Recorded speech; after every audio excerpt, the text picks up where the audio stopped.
Lux Radio. Avec ou sans parure, du lundi au vendredi à 14h sur Lux Radio. Rachid Alaoui.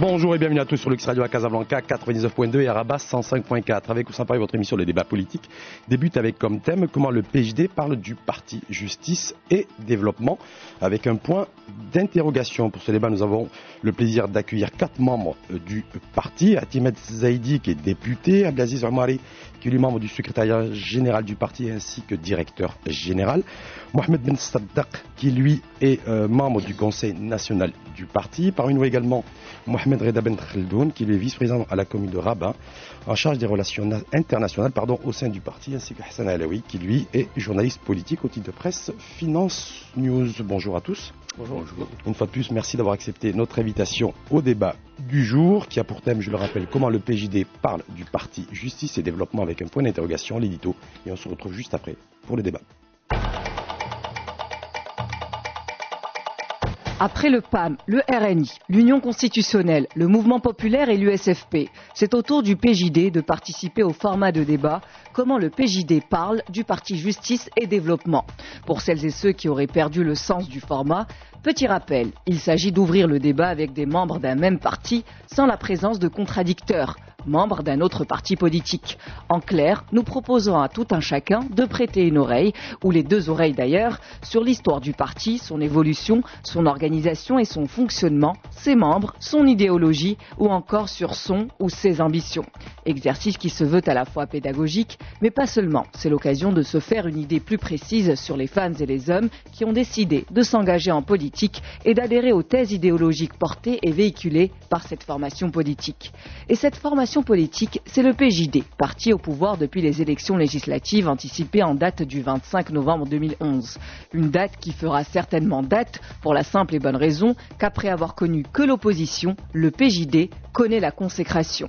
Et la consécration, elle se traduit par une large victoire, mais pas seulement. Elle consacre également une idéologie politique jusque-là, comment dire, silencieuse pour ne fâcher personne, ou pour ne pas fâcher celles et ceux qui n'ont jamais digéré la victoire du parti dirigé par Abdelillah Ben Kiren. Et pourtant, c'est bel et bien le PJD qui est arrivé en tête aux élections, qui a remporté le plus de suffrages et qui gouverne le pays depuis 2011. Et ce n'est non sans mal, il est vrai, là aussi pour différentes raisons. On dira qu'il y a eu le temps de l'apprentissage du pouvoir, au temps de la réalité du pouvoir. Du coup, on est en droit de s'interroger sur le visage du PJD aujourd'hui. Plus à gauche, plus à droite, plus au centre, ni à gauche, ni à droite, ni au centre. Et ce n'est pas tout. Considère-t-il avoir fait ou dû faire des concessions et ainsi des remises en question, voire des compromissions? Autant d'interrogations qui seront soumises à celles et ceux qui, comme vous, écoutent attentivement l'édito. On dit que le pouvoir, ça use, que la responsabilité politique est tout sauf de tout repos, d'être au pouvoir ne suffit pas à résoudre tous les problèmes, et enfin que l'idéologie politique est en perte de vitesse. Qu'en pensez-vous? Vous qui êtes au pouvoir, vous qui êtes aux responsabilités, vous qui avez tant promis en période électorale, vous qui êtes devenu plus discret sur votre idéologie. Gouverner, c'est comment? Plus facile que d'être gouverné? Avec ou sans parure, le débat est ouvert. Mohamed Reda Ben Khaldoun, je rappelle que vous êtes vice-président à la commune de Rabat, oui, et qu'au sein du parti, vous êtes en charge des relations internationales. C'est bien ça? Oui. Petite réaction à l'édito. Tout d'abord, je voudrais vous remercier pour cette émission et pour le thème que vous avez choisi. Je pense que c'est une bonne idée que de laisser les partis politiques parler d'eux-mêmes. C'est une bonne initiative. Je n'ai pas de réaction particulière à l'édito, sauf qu'il y a toujours les questions qui reviennent, surtout la question intéressante sur le fait est-ce qu'il y a une remise en question de l'idéologie du parti parce qu'on est au pouvoir. Et je pense que là, on peut dire il y a toujours des remises en question, il y a toujours des muraja'at, c'est tout à fait normal. Mais je ne pense pas que le principal de l'idéologie a été touché et on aura l'occasion peut-être dans le débat d'en parler plus amplement. Complètement. Atimed Zaidi. Oui. Député. Oui. Je vous remercie, Rachid, pour votre invitation et aussi je trouve que c'est une bonne idée que de laisser les membres du parti de parler de eux-mêmes et c'est une initiative un peu nouvelle que les partis politiques n'ont pas l'habitude parce que toujours on est en meilleur d'attaquer l'autre et on n'est pas meilleur d'attaquer nous-mêmes ou bien de parler de nous-mêmes. Confronter ses idées, je ne sais pas si c'est attaquer, c'est confronter ses idées, ses projets. Alors là pour l'édito, ça veut dire moi aussi je reviens sur la dernière phrase ou bien la dernière idée qui est que le parti aujourd'hui il est discret sur l'idéologie. Moi, je peux dire qu'on a laissé plus que la pratique parler de nous parce qu'avant, on n'a pas bien compris le PGD, qu'on est en train d'expliquer avec notre pratique, on n'en pas avec de trop de... C'est-à-dire, on parle pas trop. Ce que vous êtes en train de dire, en fait, c'est que certains Marocains et Marocains ont dû n'ont pas compris forcément l'idéologie du parti, le fonctionnement du PGD ouais. Et sa référence c'est un parti qui est classé dans les références islamiques et cette idéologie n'était pas bien comprise par les Marocains ou bien par d'autres acteurs au niveau de la scène politique qu'on laisse aujourd'hui la pratique expliquer nos idées, notre programme. C'est mieux de travailler que de parler. En tout cas, vous aurez l'occasion, entre autres, de pouvoir débattre également de cela, Hatimet. Zaidi. Mohamed Ben Abd Sadaq. Oui. Membre du Conseil national. Membre du Conseil national, oui. Réaction à l'édito qui a voulu un peu retracer brièvement le parcours historique du parti. Je pense que l'édito est une excellente occasion de se présenter au grand public, de se faire connaître. Malheureusement, il y a trop d'idées préconçues qui faussent le jugement du grand public. Et donc, c'est une occasion pour nous de mettre les choses au clair et de nous présenter sous le vrai visage du PJD. Quand Hatimet Zaidi précédemment nous disait entre autres que le parti a été mal compris par des Marocains et des Marocains, son idéologie, sa matrice, sa gouvernance. Est-ce que c'est un sentiment que vous partagez et pourquoi cette incompréhension, si tel est le cas? Mal compris, c'est peut-être, mais nous allons voir au débat ce que... Mais vous considérez qu'il y a eu problème de compréhension? Non, mais je considère que nous sommes passés d'une phase à une autre. Nous étions dans l'opposition et puis maintenant nous sommes dans les affaires. Et donc, ça change la vie, ça? Exactement. Abdelaziz Omari, membre du secrétariat général donc, du parti, et vous êtes également le directeur général. Oui. Réaction à l'édito. Est-ce que, comme vos prédécesseurs, vous allez réagir à la fin de l'édito, lorsqu'on parle un petit peu d'idéologie et mal comprise, pas bien comprise, ou rejetée en bloc par certains, critiquée par d'autres?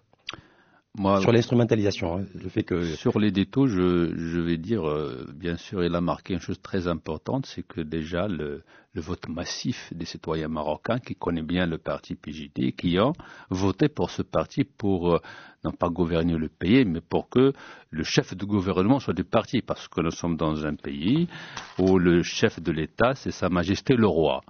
Et nous, bien sûr, les Marocains, ils ont voté massivement parce qu'ils ont vu les positions de notre parti lorsqu'il était dans l'opposition et ils ont vu la proximité de nos élus au niveau local, l'activité de nos parlementaires et ils ont jugé notre parti. Et nous sommes fiers. Vous avez dit que le pouvoir use, c'est vrai en général. Est-ce que le pouvoir use, généralement, il use? Mais il faut dire, en tant que directeur général du parti, je vais vous dire qu'au moment où M. Benkiran, il est le chef de gouvernement, on est en train de mener une expérience excellente parce qu'on a créé une direction générale qui s'occupe du parti et on est une expérience où il y a un dynamisme et au contraire, il y a une activité.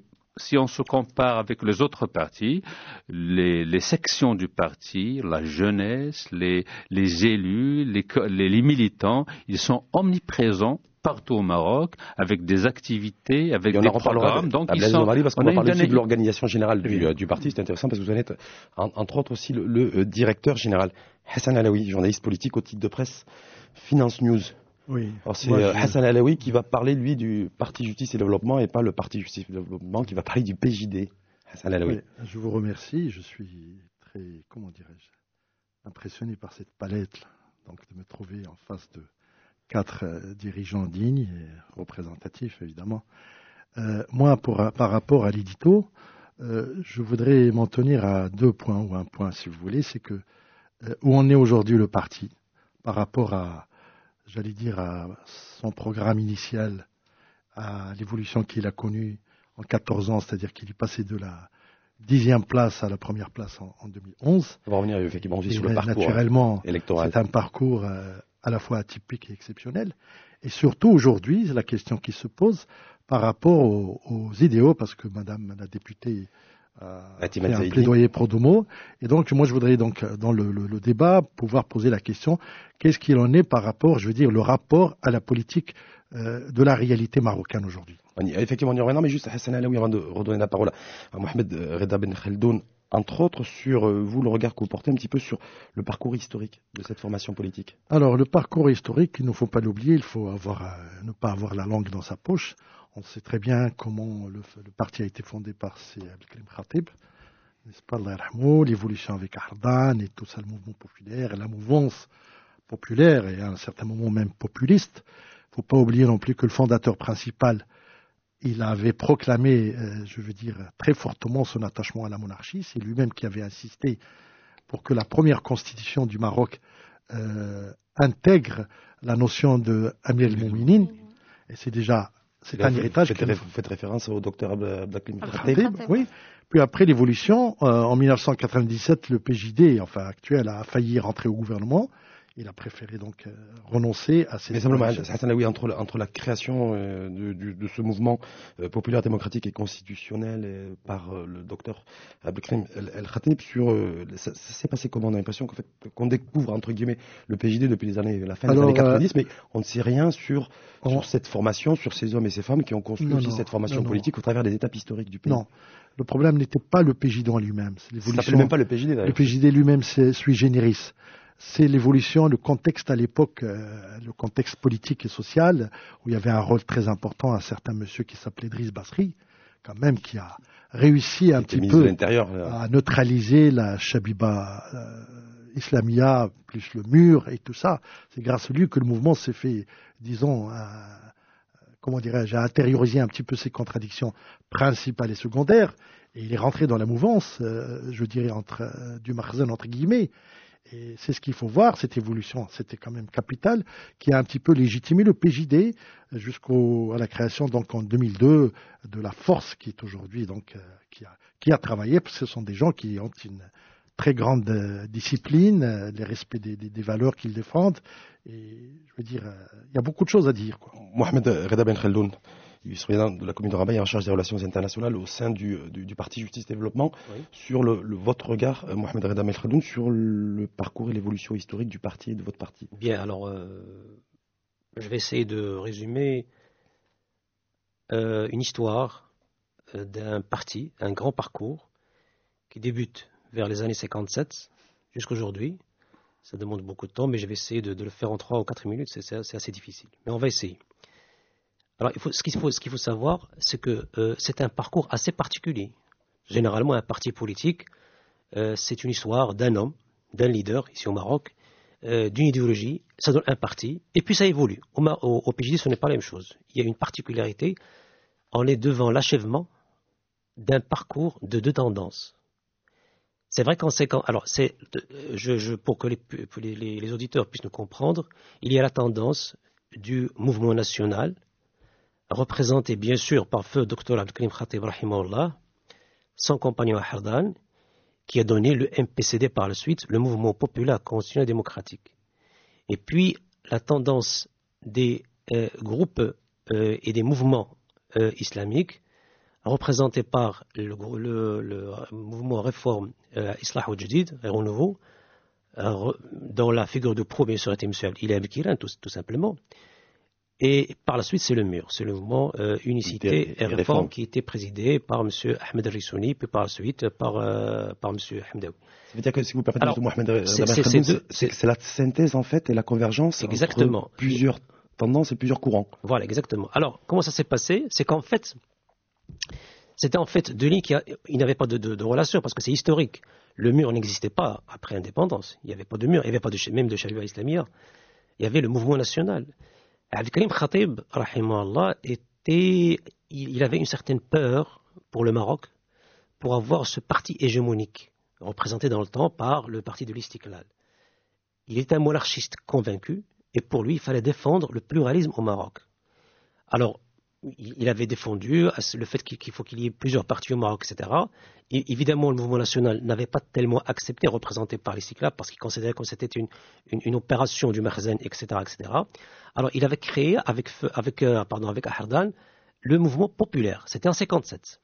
Mais ce qu'il faut dire, c'est que malgré que monarchiste convaincu, mais en 1965 quand même, quand tu lis les émeutes de Casablanca, et quand le feu Hassan II, rahimahullah, voulait décréter l'état de siège, il fallait l'accord du président du Parlement, qui n'était autre que Abdelkrim Khatib. Il avait refusé. Pourquoi ? L'état d'exception, quoi. Voilà. Alors, il avait refusé parce que pour lui, il fallait défendre la Constitution. Il considérait que ce n'était pas constitutionnel et qu'il fallait défendre la démocratie parce qu'on allait passer, comme vous le savez, dans ce qu'on appelle les années de plan. C'était une période très difficile pour notre pays. Ça, tout le monde le. Alors, il a été tout simplement chassé de son propre parti qu'il avait créé, le mouvement populaire. Donc, le Makhzen, j'allais dire, avait fait son travail, si on puisse dire. Et Abdelkrim Khatib se trouve devant un fait accompli, c'est qu'il était chassé de son parti. Il a créé un nouveau parti en 1967 qui s'appelait le Mouvement populaire, mais il a ajouté constitutionnel et démocratique. C'était un message. Il fallait défendre la démocratie. C'est pour cela que dans les années 70, Abdelkrim Khatib, il avait tout simplement boycotté les élections pendant une vingtaine d'années parce que c'était des élections tracées par Driss el-Bsri, dont parlait notre ami Hassan, et on doit revenir à cette question Driss el-Bsri parce qu'elle est très importante. C'est une occasion pour rappeler que dans les années de plan, il y avait évidemment la mainmise du ministère de l'Intérieur, al-Wizarat, sur la scène politique. C'est vrai. On ne peut pas dire que le ministère de l'Intérieur... Qui était l'abêtement aussi de la Shabeba islamia, de tous les courants islamistes à cette époque-là. Exactement. Exactement. Mais ce qu'il faut savoir quand même, que l'évolution, ce qu'on entend quelquefois au niveau des mass médias, des journaux, certains analystes, ce n'est pas tout à fait ce qui s'est passé. Nous, on était de l'intérieur. Il ne faut pas croire que ce mouvement... Vous étiez, vous, militant à cette époque ? Voilà, bien sûr, qu'on était parmi au niveau de la mouvance islamique dans les années 70, on était avec la Shabeba islamia, on était par-dessus dans le mur, etc. C'est en fait le mouvement islamique. Il se cherchait. C'est qu'en fait, dans les années 90, il y avait une question qui était posée au niveau des bases de la mouvance islamique. Faut-il faire de la politique ? Ou est-ce qu'on peut rester une jama'a ? Faut-il se constituer en parti politique ou faire de la politique et intégrer le jeu politique ? Faire de la politique, comment Alors, il y avait une assemblée générale du mouvement Harakat Islah al-Jdid dans le temps, présidée par M. Abdillah Kilal, qui avait décidé 3 choix, si l'on puisse dire. Alors, où il fallait intégrer un parti qui existe déjà, où il fallait constituer un nouveau parti, ou, 3e option, participer aux élections en appuyant un parti. Alors, le premier contact a été fait avec le parti de l'Istiklal, parce que c'est un parti qui était, comme vous le savez, le parti de Fa'al al-Fassi rahimahullah, qui a la référentielle islamique, qui est conservateur. Bon, les militants ont dit, bon, c'est vrai, le parti... Mais, ça c'était début des années 90, mais la commission exécutive du parti Istiklal avait dit, d'accord, mais il faut rentrer en tant que simple militant. Il ne faut pas qu'il y ait une union entre le mouvement islamique et l'Istiklal. Ça, c'était inacceptable. Donc, on ne voulait pas une union de courant nationaliste avec un courant de... Voilà, si vous voulez comme militant, et puis ils travaillent au sein du parti. Les islamistes avaient refusé. Ils ont dit que ce qui parlait... Alors, ils ont passé à un 2e, ou plutôt 3e choix, qui est tout simplement intégrer un parti qui existait déjà. Ils ont choisi le parti du feu Abdelkrim Khatib, premièrement, pour la personnalité du leader. En fait, c'était un leader islamique. Il avait les mêmes idées. Il avait nationaliste, conservateur, très connu dans le monde islamique, président de plusieurs commissions à l'échelon mondial, etc. Il est très connu. Et deuxièmement, son parti, le MPCD, il a pas une coquille vide. En fait, c'était un parti où il n'y avait plus de militants. Donc, par la suite, l'histoire, je vais le changement d'identité avec le mouvement populaire démocratique constitutionnel qui est devenu parti Justice et Développement. En 98. Le congrès, c'était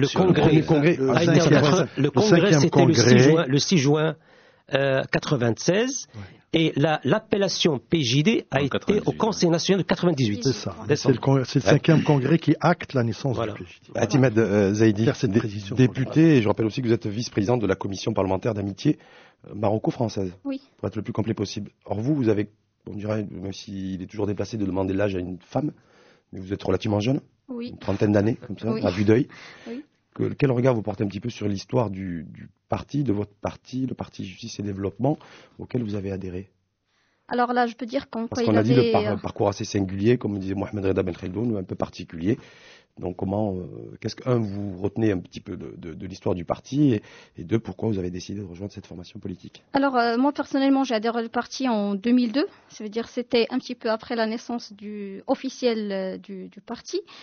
Et franchement, je trouve comme quoi il avait un parcours un peu exceptionnel, puisque il a commencé, comme il a dit Reda Ben Khaldoun, avec un parti qui était une coquille vide, à un parti qui a su comment s'organiser. Il est devenu le premier parti bien organisé au niveau national et qu'il a pu réaliser pas mal de succès en un bref temps, ce qui n'est pas facile. Et si on veut bien analyser ces succès au niveau national, il faut revenir pour bien savoir comment c'est fait avec ses militants. Pour avoir une idée plus précise du parti, comme on dit, il faut étudier le passé pour mieux comprendre le présent et anticiper l'avenir. Sur le passé de cette formation et de votre formation, Atima Zaidi, qu'est-ce que l'histoire du parti? Très particulière, une création, une histoire très mouvementée, traquée par le pouvoir central, de par l'idéologie. Il y a une époque, tout ce qui est discours islamique, ça passait pas forcément. C'était extrêmement difficile. Je trouve que c'est une naissance naturelle, que c'était une bonne chose pour l'État, parce que il a évité pas mal de problèmes grâce à cette naissance. Et comme j'ai dit, c'est une naissance naturelle et non pas administrative ou quoi que ce soit. Ce qui a donné. Mais on dit que Driss Basri aussi, alors ministre de l'Intérieur, a joué un rôle aussi pour un petit peu, entre guillemets, domestiquer un peu le parti. Je peux résumer ça en deux mots. Ça veut dire parce que si on veut bien comprendre, on va commencer l'histoire avec Driss Basri. Si on veut savoir comment ça se passe, l'histoire des partis politiques avec le système marocain, qui n'est pas un système normal, il faut revenir un peu en arrière. C'est tout à fait naturel parce que cette stabilité qu'on parle aujourd'hui et cette exception, ça veut dire on a déjà fait ça comme des politiciens en tant que le mouvement arabe, il n'a pas dû à l'instant T, mais il fallait revenir en arrière, étudier l'histoire, comment le système marocain, le système politique marocain, avec son régime politique, comment il a travaillé avec les partis politiques, soit gauche, soit de référence islamique, soit comment il a travaillé avec ces partis politiques pour faire tout à fait un équilibre et pour ne pas monopoliser l'action sur un seul axe. Et c'est tout à fait naturel. C'est-à-dire, comme j'ai dit, c'est une naissance. Ce qui fait l'importance que c'est une naissance naturelle. Ça, c'est un. Deux, comme quoi il est bien organisé, il a travaillé ses militants de base. Ça veut dire il a commencé avec le AAB, ce qui est un deuxième point fort pour le parti. Mais pourquoi Atima Zaidi, par exemple, a adhéré à cette formation politique en 2002? Est-ce que c'est par rapport à l'histoire du parti, par rapport au projet du parti, par rapport à l'idéologie du parti? Alors, si on veut parler de mon cas, c'est un peu... Oui, alors là, franchement, moi j'ai commencé l'étude ou bien l'analyse de la scène politique en 98. Et là, en ce moment-là, c'était le USFP qui était... ça veut dire que c'est l'USFP qui avait le pouvoir et c'est le gouvernement d'alternance et un peu il a marqué la scène politique marocaine. Et moi j'étais très attentive par rapport à cette expérience et je l'encourageais. Mais en ce moment-là qu'on a remarqué aussi la présence... C'est en ce moment-là qu'on a remarqué la présence de l'opposition du PJD. Ça veut dire en 98 que lui, il a fait le soutien et c'est la première fois dans l'expérience du Parlement marocain à un groupe de 9 personnes. Suite aux élections législatives de 1997. Oui, exactement. Il a fait le soutien critique pour 2 ans. Oui, en 98 jusqu'à 2000, en 2 ans. Et c'est là où j'ai remarqué la présence de ce groupe qui défend exactement les principes, qui défend un programme, parce qu'il a soutenu le gouvernement d'alternance parce qu'il a trouvé en ce gouvernement comme quoi il va se baser sur un programme, sur des principes pour bien travailler l'intérêt du Maroc. Et là, ça a commencé mon histoire avec la recherche du PGD. Et en 2002, j'ai adhéré parce que j'avais l'âge. C'est pour ça, en 2002, j'avais l'âge. J'avais l'âge pour adhérer parce qu'avant, j'avais pas l'âge. C'est réactionnaire, tu m'as dit. Il y a un point d'ordre qu'il faut Hassan Alaoui, ensuite. Pour revenir un petit peu à la mouvance un petit peu islamique de l'époque, il ne faut pas oublier. De quelle époque, Hassan Alaoui, pour bien situer ça dans le temps pour les auditrices. Je vais aux racines qui sont un petit peu inextricables pour la mémoire. Il se trouve que l'islamisme au Maroc a une histoire un peu chaotée. C'est qu'il ne faut pas oublier que les gens du mur, c'était des gens extrêmement violents, n'est-ce pas? Jusqu'au point, on leur a reproché l'assassinat de Omar Ben Jelloun en 1975. Cette mouvance, qui était violente, on dirait aujourd'hui que c'était à l'époque, pardonnez-moi l'expression, le Daesh de cette époque, parce qu'ils s'en prenaient à tout.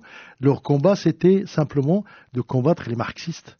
Et ils avaient un allié objectif qui s'appelait évidemment le pouvoir et le ministère de l'Intérieur de l'époque. Mais le PJD, comme a expliqué Sim Khaldoun, c'est autre chose. Il est venu un petit peu, il s'est pas greffé sur cette mouvance violente. Il a proposé un autre visage, un autre modèle, un peu, disons, un islamisme, un visage humain, n'est-ce pas? Ce qui était à l'époque très intéressant. Et Basri, naturellement, grand Manitou, grand jongleur, faiseur d'hommes et de systèmes, l'a très bien compris à l'époque.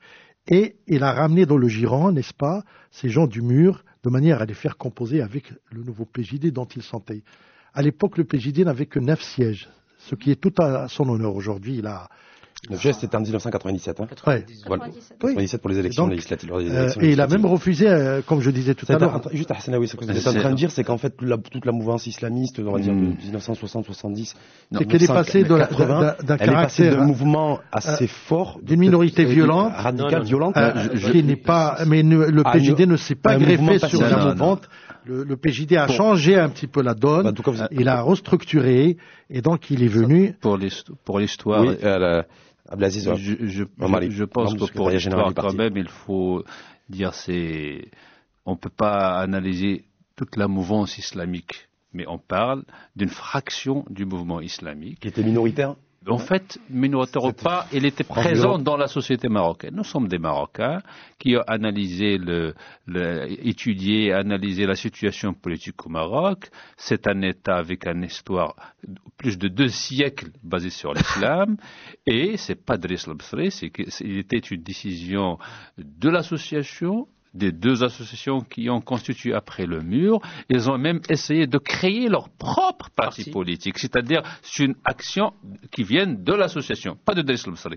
Ils ont déposé des dossiers pour constituer en 92 2 partis politiques, Tjdid al-Watani, l'Ouhda al-Timiya, 2 partis politiques. Malheureusement, le contexte, ils ont été refusés parce qu'il y a un contexte politique qu'il faut bien sûr se situer dans les années début 82, principalement ce qui s'est passé en Algérie avec le fils. Donc, tout ça pour dire que pour cette mouvance c'est bien pour le pays parce qu'une bonne partie des citoyens marocains, ils ont été convaincus pour participer à la participation politique d'un côté, donc à élargir le taux de participation politique. C'est vrai, il y avait des positions, pas de violence. On dit aucun acte de violence n'a été signalé pour les membres de Mur. Par la Chabiba dans les années 70. Et la Chabiba islamien. Et aussi cette comparaison avec Daesh, c'est étonnante. Oui, juste Abdelaziz Omari. Est-ce que par exemple vous considérez aujourd'hui avec un peu de recul que la Chabiba islamien est un mouvement qui est violent? Ou qui prônait en tout cas la violence dans les années 60, 70, 80. Que la Chabiba, toute la Chabiba. Ou une partie, mais en tout cas, dans ce mouvement, la Chabiba, il faut dire que après il y avait, c'est surtout le fait de travailler dans la légalité. Il y avait un débat. Est-ce qu'on va travailler dans la clandestinité ou bien on va travailler dans la légalité, demander la constitution d'association, créer un parti politique. Et je pense, sur le plan intellectuel, il y avait ce développement pour dire, nous sommes des Marocains, on doit participer, on doit créer des associations, créer des partis politiques, et c'est aux citoyens de nous juger. Cette violence, vous la justifiez, ou en tout cas vous essayez de l'expliquer. On ne justifie pas la violence. Oui, mais en tout cas l'expliquer sur le fait que l'État ne voulait pas normaliser votre courant et votre... L'État, il est basé sur un référentiel islamique aussi. L'État, c'est bien pour l'État d'avoir une diversité. C'est bien pour l'État d'avoir des partis politiques de gauche, de droite, basés sur un référentiel islamique, de centre, etc. Mais pour nous, on considère que le PJD, heureusement, c'est une valeur ajoutée pour la scène. Maintenant, il est le premier sur le paysage politique, mais sur l'histoire et la constitution. C'est ça que je voulais attacher l'importance à l'histoire, parce que ça me paraît extrêmement important là-dessus. Mohamed Benab Sadak, membre du Conseil national du parti. Oui, moi je rejoins Hassan El-Alaoui lorsqu'il a parlé d'une époque où l'extrême gauche était extrêmement virulente. Il faut se rappeler qu'il y avait une confrontation, combat idéologique entre l'extrême gauche et il y avait un débat idéologique extraordinaire. Il y avait l'extrême gauche qui était également dans la clandestinité et qui prônait la violence. Il ne faut pas l'oublier. Faut pas l'oublier. Et par la suite, je pense que le point essentiel, c'est que la mouvance islamique est passée de la clandestinité à la légalité. C'est le plus important. Et c'est ça le plus important. Mais ce sont les urnes. Exactement. Et par la suite, juste pour que les... cette assise légale, si vous voulez, s'est élargie. On était à 9 sièges, on est passé à 42 et maintenant 46. On est à 105. 107. 106, on était à 107 et puis on en a perdu un ou deux. Je crois qu'on est à 105. Mohamed Ben Absadak, juste ce membre du Conseil national du parti, que lorsque vous dites dans les années 70, surtout 80, il y avait une confrontation idéologique très importante entre l'extrême gauche, les membres de ce courant-là, et puis les membres du courant dit islamiste, parce que c'était sur la base de quoi? C'était un projet de société, chacun voulait défendre un Maroc. Écoutez, les uns étaient communistes, les autres avaient un référentiel islamique. C'est quoi j'allais vous dire, c'est quoi la différence? C'est quoi la différence? Oui. Ah ben c'est énorme. En fait, parce que vous savez, il y a ceux qui le communisme, c'est l'État. Ils avaient un ennemi commun quand même, c'était l'État fort. Exactement. C'est pour ça qu'il ne faut pas l'oublier. Voilà. Donc c'était quoi voilà, c'est pour ça que je voulais revenir, parce que des fois, je précise pour monsieur, si vous permettez, Hassan, c'est que c'est le PJD qui a normalisé. Exactement. C'est pour ça que je l'ai souligné. La relation du référentiel islamique avec les affaires publiques. Juste pour celles et ceux qui nous écoutent, ça pourrait donner des idées à certains qui voudraient éventuellement plancher sur un travail de mémoire. Lorsqu'on est dans les années 70 et les années 80, lorsque vous dites, Mohamed Ben Absadak, qu'il y a eu une confrontation entre les idéaux dits de gauche, d'extrême gauche, essentiellement, et islamistes, qu'est-ce qui était au milieu, au niveau de la confrontation? On se battait pourquoi? Pour un Maroc plus ouvert, moins ouvert, plus moderne, moins moderne, un État-providence, un État moins providence. Si vous permettez. Pour des valeurs. Voilà. Moi, c'est pour essayer un peu de comprendre. Ces valeurs, juste. Les valeurs de la mouvance d'extrême gauche sont connues.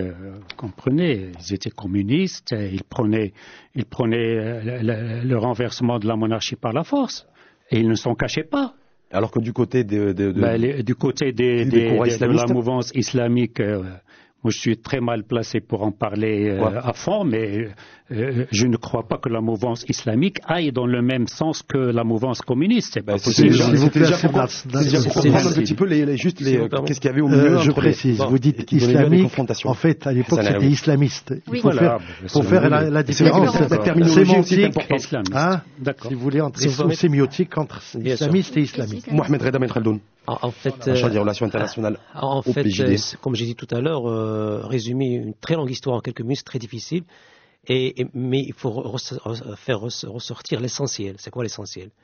La Chabiba Islamia, présidée par Montaigne, a été créée dans les années 70. En 1972, il y avait l'association Chabiba Islamia.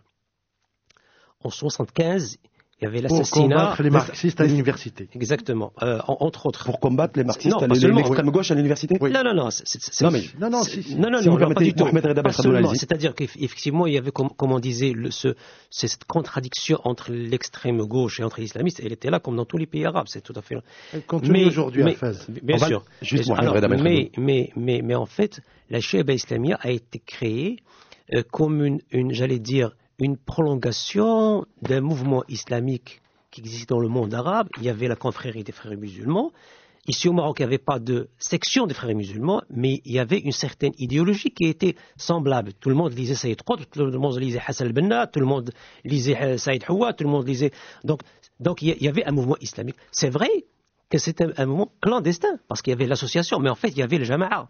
Donc il y avait la clandestinité, le pouvoir, évidemment, contré, que ce soit les extrémistes, que ce soit de gauche ou les islamistes.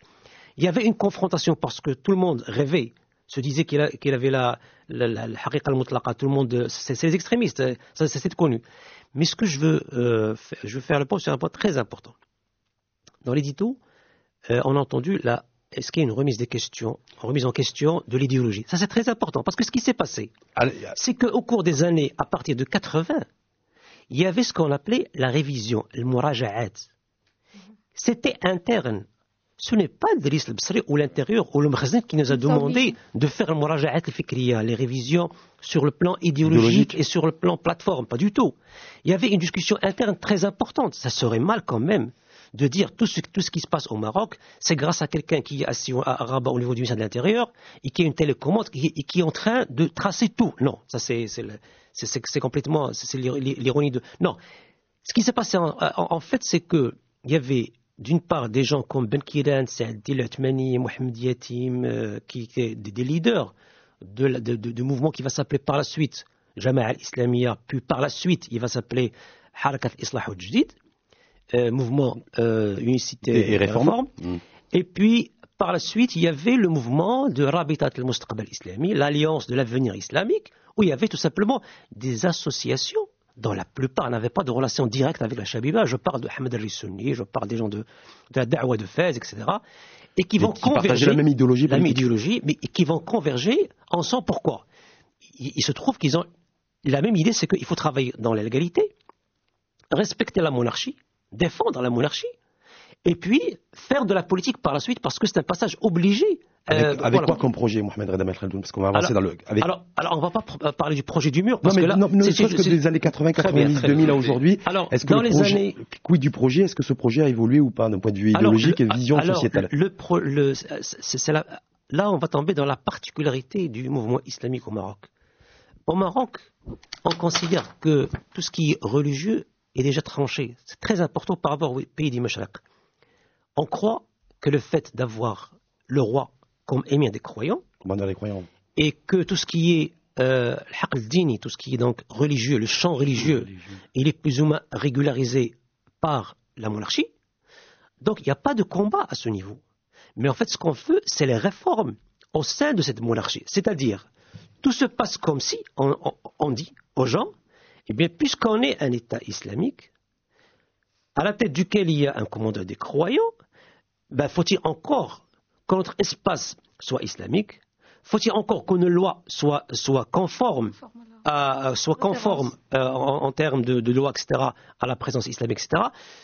Justement, on est, j'allais dire, dans une situation beaucoup plus aisée par rapport à des mouvements islamiques au pays du Mashraq. Vous connaissez ce qui s'est passé en Syrie, ou en Égypte, ou en Jordanie, en Irak, etc.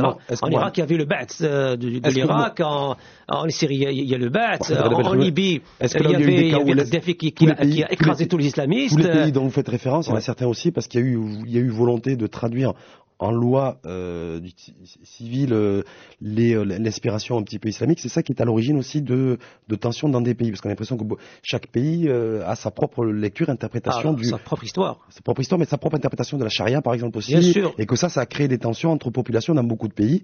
Et voilà. Donc, est-ce que vous dites, voilà, en fait, nous, ce qu'on voudrait, c'est des réformes sur le champ religieux, et que les espaces et les lois soient d'inspiration directe de l'islam. C'est ça en fait que vous êtes en train de dire. Hassan, je vais vous donner un seul exemple, comme ça, pour laisser monopoliser. Un seul exemple, c'est le Moudouana. C'est le meilleur exemple. Pour moi, c'est le meilleur exemple. En fait, il y avait deux tendances au sein de la société.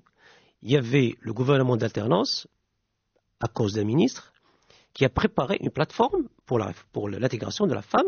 Cette référence à Saïd Saadi. Saïd Saadi. Voilà, qui était membre du développement, de la femme et du développement social à cette époque-là. Alors, le mur, dans le temps, il a contré. Il était ministre. Communiste. PPS, c'est ça, PPS. Alors, le mur dans le temps... Avec qui vous gouvernez aujourd'hui, là. Bien sûr. Histoire comme quoi, politique, tout peut arriver. Bien sûr. Bien sûr. Très vite, oui. Alors, par la suite, ensuite, qu'est-ce qui s'est passé? C'est que le mur disait qu'il y a un problème, parce que dans les propositions, il y avait des propositions qui considéraient comme contraires à la charia islamia, je ne sais pas, telle que la polygamie, enfin, je ne vais pas entrer dans les détails. Non, mais c'est important, les détails sont importants. Il faut dire dans les détails. Il y avait quand même deux marches que vous connaissez, la marche de Casablanca et la marche de Rabat, la petite marche de Rabat pour moi, et la grande marche de Casablanca. Mais il y avait la petite marche de Rabat, c'est ceux qui étaient pour ce projet, et la marche de Casablanca, c'était porté et incarné par les courants islamistes. Exactement. Je pense que vous qualifiez de grande, qui était contre la mais c'était la grande marche, il faut le dire. Il faut le dire comme ça, c'est pas pour la défendre, mais c'est la vérité. Bon. Alors, ce qui s'est passé, c'est que le roi a fait l'arbitrage, mais c'est excellent au Maroc. Mais c'est quoi l'arbitrage? Il a réuni, les ulama. Mais les ulama étaient exclus de la discussion. D'ailleurs, Moudammat al-Istiqlaliya, qui n'était pas avec nous, bien sûr, c'est pas le mouvement islamique, avait fait une communique comme quoi ils ont considéré qu'ils étaient exclus de la discussion. Il y avait un projet où une certaine tendance de gauche, je dis une certaine parce que tous les USPistes n'étaient pas d'accord, tous les gens du PPS n'étaient pas d'accord. C'était une tendance égalitaire homme-femme essentiellement, donc qui était la philosophie... je parle pour la Moudouana. Oui, mais pour la Moudouana, c'est un peu ça aussi, non? C'est pour un peu rééquilibrer l'homme et la femme et la femme et l'homme. Rééquilibrer, c'est une très bonne chose.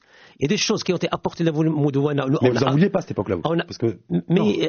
attention. Parce qu'ils ont soutenu la Moudouana. Attention. Allez-y. On n'était pas contre la Moudouana en tant que telle. Il y avait des problèmes... Le fait d'avoir été exclu de la... Concernant l'approche. Exclure les ulama, les mouvements islamiques, et puis ne pas tenir compte d'un certain nombre de propositions qui étaient émanées par plusieurs associations, etc. Donc, il y avait le roi, dans le temps, il y avait cette commission qui était donc présidée par Mohamed Bousta, et je pense autour de lui il y avait un certain nombre de savants. En fin de compte, le roi est venu au Parlement pour dire la uhillu halalan wa la uharrimu haraman. Voilà ce que... Ça, c'est un exemple concret. C'est-à-dire que... On fait consensus et on fait avancer les choses et on lance ce projet qui... Dans l'intérêt de la femme et dans la société marocaine. 10 ans d'ailleurs, parce que 2014. Atimen Zaidi, député, sur... Est-ce que vous, je rappelle très brièvement que vous avez une trentaine d'années, donc vous avez été un peu à Dawana, confrontation un peu dans la rue sur des projets de société un peu différents. Comment vous l'avez vécu un petit peu ça lorsque vous avez vu toutes ces choses se mettre en place et sur la Moudouana, c'était difficile, on considérait il y avait limite un courant dit progressiste tourné un peu vers l'Occident, parce que c'était ça un petit peu ce modèle occidental de vouloir avoir une autre vision, en fait de nous importer une vision de la femme, de la famille, puis un courant beaucoup plus traditionnaliste, et un autre courant conservateur islamiste et qui ne voulait pas forcément de ce projet-là. Alors là, franchement, puisque vous me posez la question à moi-même, c'est que mon passage pour moi il était un peu facile. Ça veut dire que j'étais pas au milieu de ces combats à cette époque, mais heureusement qu'on avait des acquis grâce à ces combats et que c'est tout à fait normal au niveau de l'histoire qu'il faut combattre pour des principes. Que aujourd'hui le Maroc il a bien prouvé comme quoi il est au centre et il est ça veut dire aussi même le régime ou bien le système de l'État il écoute tous les mouvements et ainsi toutes les visions et ce qui est aussi favorable pour notre régime. Là, franchement, l'arbitrage du roi est très important. Exactement, c'est tout à fait essentiel. Tu m'as dit c'est important vous que le roi, ça veut dire quoi? Ça veut dire que les formations politiques n'ont pas suffisamment de maturité aussi pour... Si c'était pas important, Rachid n'allait pas. Si c'était pas important, franchement, on est fiers autant que des membres du PGD, on est fiers qu'on ait des membres du PGD et qu'on notre leader, ça veut dire le fondateur du parti, il a bien insisté que le terme comme quoi le roi et le commandeur des croyants, c'était très important. Et c'est pour ça, nous aussi, ça veut dire dans la Constitution constitution de 2011, on a bien insisté que ça reste comme ça parce que sinon on n'aura pas cette nomination pour le chef de l'État. Et c'est tout à fait essentiel aussi pour l'avenir du Maroc, parce que nous, on est une histoire de 2 siècles. C'est pas quelque chose qu'on va laisser tomber un jour à l'autre, simplement en suivant un modèle qui est très moderne, ou bien en se laissant. Est-ce que le débat est dans pas là, Hatima Zaidi, tout à fait le fond. Est-ce que c'était pas là aussi à cette époque-là? On le voit d'ailleurs même encore. Peut-être, parfois, c'est peut-être 2 visions aussi du monde, un peu différentes. Souvent, on nous dit non, on veut pas ce qui vient de l'autre côté de la Méditerranée, c'est trop occidental. Nous, on n'est pas les occidentaux, et que c'est ça un peu le leitmotiv de l'idéologie aussi de votre formation politique. Et voilà, et que des fois, en tout cas, nous, ça nourrit les débats. Alors, les amis, faut-il encore qu'il franchement, je vais poser la question. Laissons juste pimenter un petit peu le débat. Non, mais juste, je vais vous poser une question. Juste, je voulais entendre Hatima Zaidi là-dessus, d'autant plus que vous êtes vice-présidente de la commission parlementaire maroco-française là-dessus. Présidente. Oui, la présidente du groupe d'amitié Maroc-France. Là, ça ne veut pas dire qu'on va laisser tomber tous les exemples, les bons exemples, on est preneurs. Ça veut dire, nous, quand on demande... Quand on dit bon exemple, c'est quoi bon exemple? Est-ce que l'égalité homme-femme, par exemple, est un bon exemple? Oui, qui va travailler la position de la femme pour bien améliorer sa position au niveau démocratique dans la scène politique, on est preneur. Mais en restant attaché à nos principes marocains. Il ne faut pas oublier qu'on est des Marocains, qu'on a une histoire. Et là, on fait quoi? Et que c'est bien cité. Si vous permettez juste, Hatima Zaidi, laissons-la. Ça, c'est tout à fait essentiel. Pour tout développement d'un pays, moi, personnellement... Est-ce qu'on ne fait pas du surplace, Hatima Zaidi, quand d'un côté, on veut l'avancée démocratique et sociale? Parce que là, vous me cassez les idées, là, je termine aucune idée. Hein. Non, mais c'est juste pour prendre les exemples, pour illustrer vos idées. D'accord. Non, merci. Je peux m'expliquer, simplement, vous me laissez terminer, c'est très gentil de votre part. Laissons, allez-y, Hatima Zaidi. Alors, là, franchement, j'avais une idée, vous l'avez cassée. Juste sur les illustrations. Là, s'il vous plaît. Là, comme j'ai dit, on est des Marocains. Il faut toujours être rattaché à nos principes marocains. C'est pour ça, le développement de chaque pays, il ne peut être qu'avec ses principes. Il ne peut être qu'avec son histoire. Ça, c'est très essentiel. Juste un mot. Si on laisse cette idée et ce principe devant nos yeux, on peut prendre tous les modèles au niveau international et un peu les adapter avec notre État, avec notre régime. Tout n'est pas superposable. Ben oui, ça passe. Ça veut dire simplement, il faut être flexible, il faut être écoutant, il faut écouter et ne pas laisser les principes. C'est ce qu'on demande. On ne demande pas d'être contre, d'être pour, d'être en avant ou bien en arrière, avec ou non. Et sur les principes universels, Hatima Zaidi, sur cette notion de principe et de valeur universelle, oui. Qu'est-ce qu'on en fait? Là, je n'ai pas compris ce que vous voulez dire là. Il y a des valeurs et des principes qui se disent universels. C'est comme l'égalité homme-femme, par exemple. Est-ce que nous, on fait comment sur cette... Là, déjà, c'est pas clairement au niveau Est-ce que simplement on dit, voilà, nous, on est Maroc, c'est tradition. Quand on parle de l'approche de l'égalité, ça veut dire même il y a un débat au niveau des grands pays démocratiques, des grands pays modernes, des grands pays laïcs. Il y a toujours un débat sur l'approche de l'égalité entre hommes et femmes. Il ne faut pas simplement nous accuser qu'on veut revenir en arrière sans créer toujours ce débat dans notre pays. Il faut rester toujours dans cette approche, dans cette vision. Il y a beaucoup d'exemples. Non, mais simplement, juste parce qu'en plus, vous avez vu dans la région, le mouvement islamiste, terroriste religieux, Daesh et autres, vous savez, l'Occident, ils ont une autre vision de ce qu'il y a. Donc c'est pour ça que c'est important d'avoir un discours, d'avoir votre discours là-dessus aujourd'hui, parce qu'il peut être balayé, voire biaisé par d'autres courants aujourd'hui qui font beaucoup de bruit, qui font parler d'eux dans la région. Abdelaziz Omari.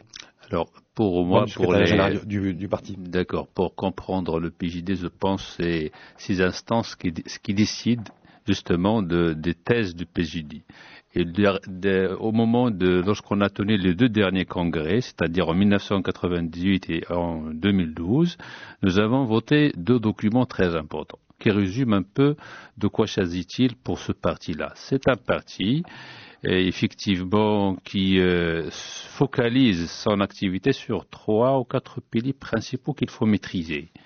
1, c'est la démocratie.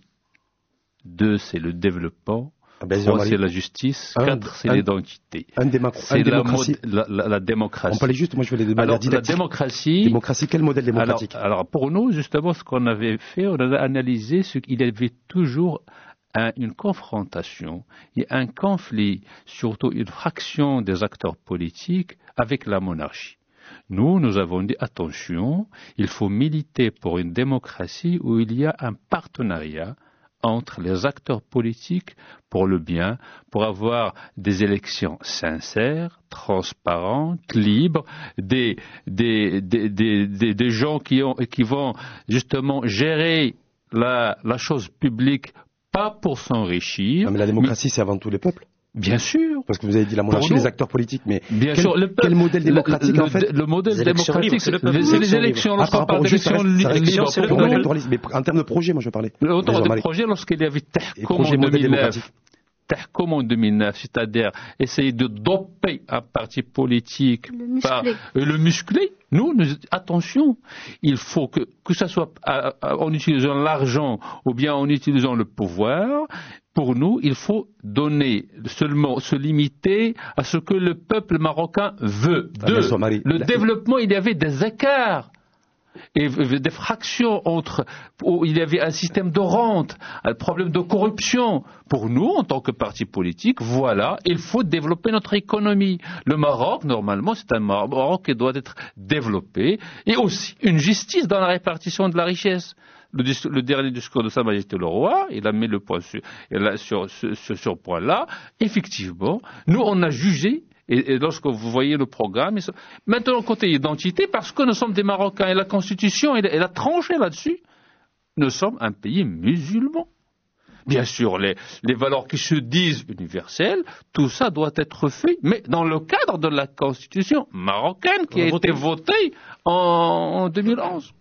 Donc, je pense simplement, Mme Marie, sur le premier point, parce que de toute façon, le développement économique sous-tend de toute façon le développement démocratique, et l'un ne va pas sans l'autre. Quel modèle de développement démocratique? Parce que quand on entend démocratie, c'est un peu comme réforme. On la met à toutes les sauces, on ne sait même plus. Le Parti Justice et Développement, est-ce qu'il a une singularité dans son modèle de développement démocratique? Déjà, on dit qu'il faut les partis eux-mêmes. Il n'y a pas que les partis, je veux dire, la démocratie, c'est le plus grand nombre. Je commence par les partis. Oui. On ne peut pas avoir une démocratie sans partis démocratiques eux-mêmes, en interne. C'est pas le peuple d'abord qui soit composé de démocrates? Attendez, il ne faut pas fractionner la démocratie, c'est un tout. On a plusieurs institutions. On a actuellement une constitution démocratique. Mais il a besoin d'acteurs qui vont l'interpréter d'une manière démocratique. Et je commence par les partis politiques qu'ils doivent être démocrates eux-mêmes en interne. Bien sûr, les pouvoirs publics. L'opposition, le gouvernement, c'est un système où il y a une séparation de pouvoir réelle avec une collaboration et une complémentarité, bien sûr, selon ce qui existe dans la Constitution. Pour nous, on ne peut pas se développer sans renforcer notre démocratie. Heureusement, les dernières élections, il était vraiment une réussite au niveau de la démocratie. On attend que les élections au niveau local. Pourquoi vous réduisez la démocratie aux élections à des élections transparentes? Est-ce que la démocratie, c'est que des élections et que des élections transparentes? Les élections, c'est beaucoup plus large comme c'est une culture. C'est vrai, il y a une culture, mais déjà au niveau des élections, lorsqu'on parle des dernières élections, c'est pas comme les élections qui étaient dans les années 70, mais dans les 80. Donc il y a une évolution, mais on veut la renforcer, surtout au niveau local, parce que ce qui s'est passé en 2009, malheureusement, il y avait un recul au niveau parce qu'il y a les élections communales qui s'annoncent. Bien sûr. Mohamed Ben Abdel Sadaq, membre du Conseil national. Oui, vous avez posé le problème de l'identité. Je crois que il faut clarifier certaines choses. Nous sommes un parti à référentiel islamique. C'est incontestable. Comme d'autres partis aussi. Exactement. Nous n'avons Est-ce qu'il y a une différence entre le vote ou le parti Nous ne détenons aucun monopole. Soyons clairs. Il n'y a pas de monopole du PJD sur n'importe quelle question. Notre vision du Maroc est celle d'un Maroc démocratique, développé, ouvert et moderne. Soyons clairs. Un Maroc démocratique, nous ne rejetons pas les principes qui font les principes qui font l'unanimité internationale, si vous voulez. Nous ne les rejetons pas. Ils ne sont pas contraires à notre référentiel. Mais nous avons notre propre identité et il faut en tenir compte. Et cette identité, est-ce qu'elle est quoi? Elle est purement idéologique ou elle va au-delà de l'idéologie islamique? Non, notre identité est une identité qui fait la part des choses. Vous comprenez? Nous ne sommes pas un parti radical. PJD, justice et développement. Voilà. Justice sociale et développement économique. On va passer une grosse demi-heure là-dessus. C'est très limité. Nous ne sommes pas un parti radical. Nous sommes un parti, d'abord, nous-mêmes, nous sommes un parti extrêmement démocratique de l'intérieur. Et ça, nous allons y arriver, nous allons l'expliquer en long et en large. Bien, nous militons pour un pays démocratique, et le jeu démocratique est un montage, si vous voulez. Et dans ce montage, il y a deux niveaux. Il faut être clair. Il y a la monarchie, qui est l'élément régulateur de la vie publique et du jeu démocratique. Il y a les acteurs dans les partis politiques qui doivent être traités sur le même plan d'égalité et accéder selon les mêmes critères. Traités par qui, vous dites? Je fais référence à ce qui s'est passé en 1998 lorsqu'on a voulu imposer un parti, vous comprenez? 98, un parti. Je fais allusion au PAM. Non, mais ça c'était en 2008, parce que vous dites en 98. Non, 2008. Ah, 2008, parce que vous avez dit 98. Non, excusez-moi, 2008. Mais justement, si la règle du jeu, l'égalité des intervenants et des acteurs est garantie, le jeu démocratique se déroule normalement. Il ne faut pas le fausser. Une fois de plus, Mohamed Ben Sadaq, oui. Du Conseil national, quand on dit démocratie, comme la même question que j'ai posée à Abdelaziz Omari, que je vais poser à Mohamed Reda Ben Khelloun avant, mais avant cela, je donnerai la parole à Hassan Alaoui. Vous dites, quand vous parlez de démocratie, de modèle démocratique, c'est des élections, c'est la monarchie, c'est les acteurs et les partis, mais on ne parle jamais de peuple. Parce que moi je me dis, qu'est-ce qu'on peut construire comme démocratie si on n'a pas de démocrates avec les partis politiques tout ce montage concerne le peuple, finalement. La chose publique, c'est le peuple. C'est lui qui va voter. Mais c'est le peuple qui vote et c'est pour lui que les partis travaillent. Qu'est-ce qu'on lui dit quand il y a juste avant les élections, ou pas forcément lorsqu'il y a les élections, pour lui dire voilà notre projet en termes de démocratie. Vous savez, démocratie dans l'esprit des gens, c'est quoi? C'est plus de liberté, plus d'égalité de droits, c'est pour la femme qui est la majorité de la population, c'est peut-être rehausser le statut de la femme, c'est avoir des débats ouverts sur l'héritage. Voilà. Est-ce que tout ça rentre dans un projet démocratique du PJD? C'est le développement social, c'est l'école pour tous, c'est, si vous voulez... On va y revenir d'ailleurs pour l'école pour tous, parce que apparemment elle n'est pas pour tout le monde. Enfin, pas pour toutes les bourses en tout cas. On va y arriver peut-être. Hassan Alaoui, ensuite Mohamed Reda Ben Khelloun. Hassan Alaoui. Merci, parce que ça fait un moment que j'attends. Journaliste politique, ils sont bavards, que ce soit sauf que ça risque de tourner au monologue et c'est pas intéressant. C'est à votre tour, les autres. Hassan Alaoui, c'est à votre tour. Il se trouve que là, il y a une série de questions pertinentes qui ont été soulevées tour à tour. Et je reviens, parce que je suis très têtu, je pose la question à madame, au risque de vous choquer. Vous êtes une députée, honorable députée, vous êtes très jeune, vous incarnez l'espérance de ce parti et bien sûr du Maroc.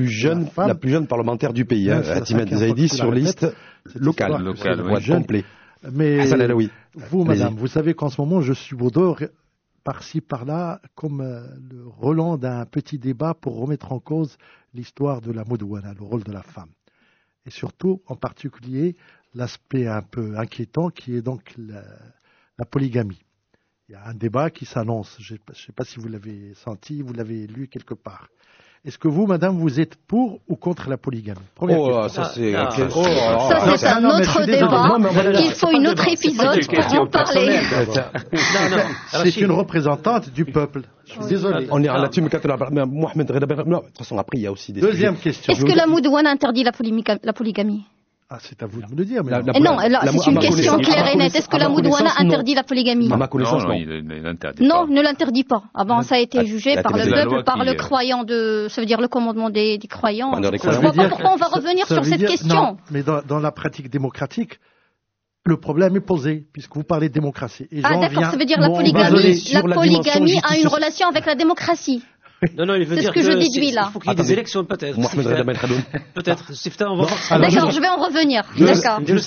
Deuxième question. Hassan Alaoui. L'école. L'école, vous savez très bien qu'il y a eu des déclarations du ministre de l'Éducation nationale. Rachid Ben Mourtar. Non, pas Rachid Ben Mourtar. Hassan Daoudi. Hassan Daoudi. Ben ici, là, il était ici. Il était là, ici. Avec un débat, oui, c'est. Lundi dernier. Lundi dernier, ministre de l'Enseignement supérieur, de la recherche scientifique et de la formation des cadres. Qui pratiquement ferme, c'est une sorte de numerus clausus qui ferme les portes à certains citoyens. Ça, vous le savez. Fermer les portes, mais en tout cas, il y a eu tout un débat et un discours politique. Oui, et mais c'est pas le débat qui est le problème. Sur... Est-ce qu'il y a des textes de loi et des propositions du gouvernement? Et on reviendra là-dessus, mais il va être 15h d'ailleurs, 14h59, je prends très vite quelques secondes pour rappeler que la thématique d'aujourd'hui du débat, c'est comment le PJD parle du parti Justice et Développement avec un point d'interrogation, et que autour de la table, nous avons Atimat Zaidi, député et président de la commission parlementaire maroco-française, tout près d'elle d'ailleurs à sa gauche, c'est ça, Abdelaziz Omari, qui est membre du secrétariat général du parti et directeur général, Mohamed Ben Absadak, voilà, membre du Conseil national, Mohamed Reda Ben Khaldoun, vice-président de la commune de Rabat et en charge des relations internationales au sein du parti, le parti Justice et Développement, et à ma gauche Hassan Alaoui, qui est journaliste politique au titre de Presse Finance News. Voilà, il est 15h pile, il nous reste une bonne petite demi-heure pour parler aussi de ce parti Justice et Développement, Mohamed Reda Ben Khaldoun. On le disait tout à l'heure, vous l'avez relevé parce que ça a été un peu mentionné à l'édito. Est-ce qu'il a évolué dans le temps? Si oui, comment? Très bien. Je pense, Rachid. Voilà, à l'épreuve aujourd'hui du pouvoir, parce que vous êtes aux responsabilités depuis 25 novembre 2011 et surtout depuis 2012 et la mise en place du premier gouvernement Ben Kiran 1. Est-ce que voilà, il y a eu l'apprentissage du pouvoir, les réalités du pouvoir, et qui fait que peut-être que le parti Justice et Développement a changé de braquet ou en tout cas réorienté son discours? Idéologique peut-être aussi. Écoutez, je pense que partout dans le monde, un parti au pouvoir n'est pas comme un parti au pouvoir, comme un parti à l'opposition, et des changements sont toujours possibles. Je pense que ce n'est pas ça le grand problème. Moi, je voudrais mettre l'accent surtout sur l'évolution interne du parti, ça c'est très important. Je l'ai dit tout à l'heure et je le redis pour une deuxième fois parce que c'est très important. Il y a une évolution interne. Il y a eu des révisions qui ont été faites sur le plan idéologique. Il y a des programmes, ce qu'on appelle la plateforme idéologique qui était le Waraq al-Madhhabiyya de 1996, il faut la comparer avec la plateforme idéologique du Congrès qui a été faite au cours de ces dernières années. Il y a une évolution qui est très importante. Si on veut la résumer en deux mots, disons comme quoi le PJD, aujourd'hui, se considère comme un parti politique comme les autres. C'est un parti qui se dit à référentiel islamique, qui veut un État moderne. Comme a dit M. Belabsat, ce qu'il a dit, c'est en fait, c'est tout à fait dans sa charte et c'est un message qui a été bien étudié au sein des instances du parti. Donc on a écrit 4 lignes qui sont maîtresses et qui se retrouvent au niveau du préambule, du statut même de cette formation politique.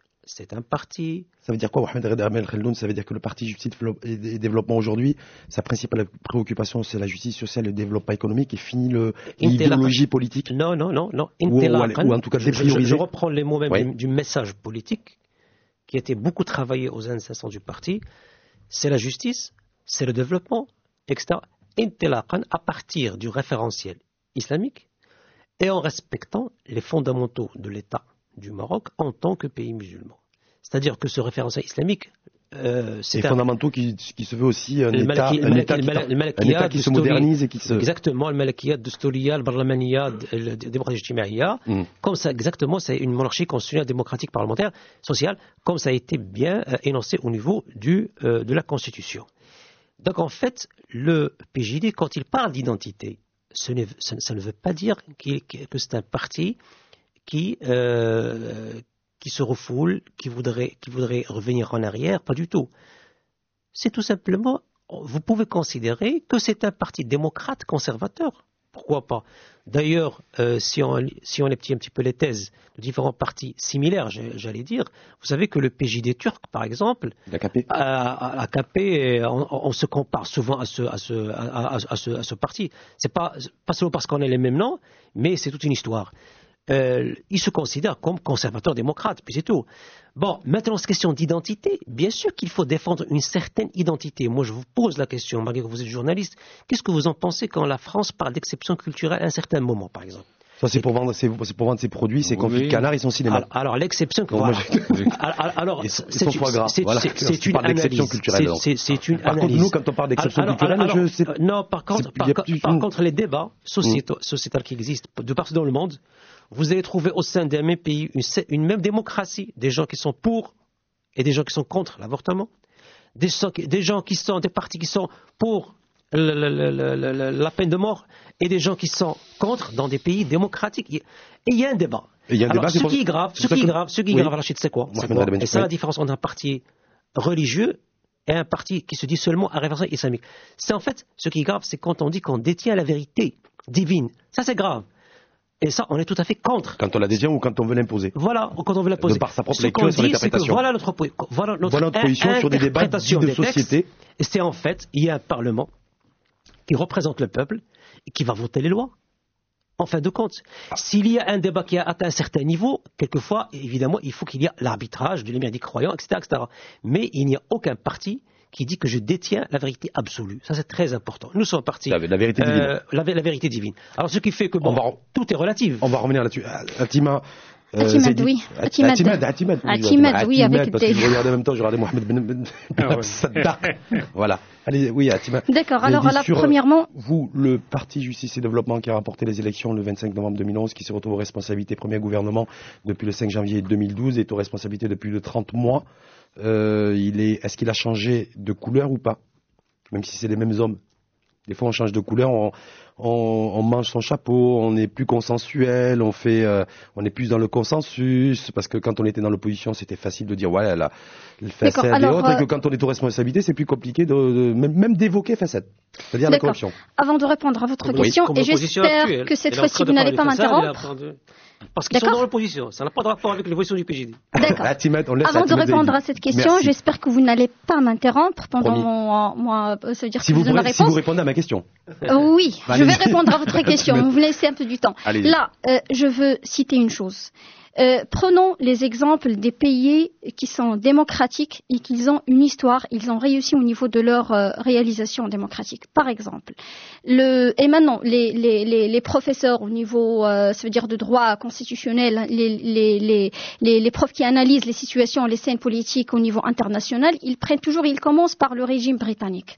Le régime britannique, quand on cherche le secret, ça veut dire de la réussite avec une constitution qui est coutumière, là on trouve que c'est le peuple, d'accord, et la mentalité des Britanniques qu'ils ont fait, ça veut dire un choix qu'ils l'ont pas fait comme choix, mais ils ont vécu ce régime, et les partis politiques qui jouent un rôle très important dans l'évolution ça veut dire démocratique, et dans la séparation des pouvoirs et dans le respect des institutions constitutionnelles au niveau du pays. Qu'est-ce que vous voulez dire par là? Et tout ça, c'est en s'attachant aux coutumes du pays et à la religion et ça veut dire le respect de l'autre. D'accord?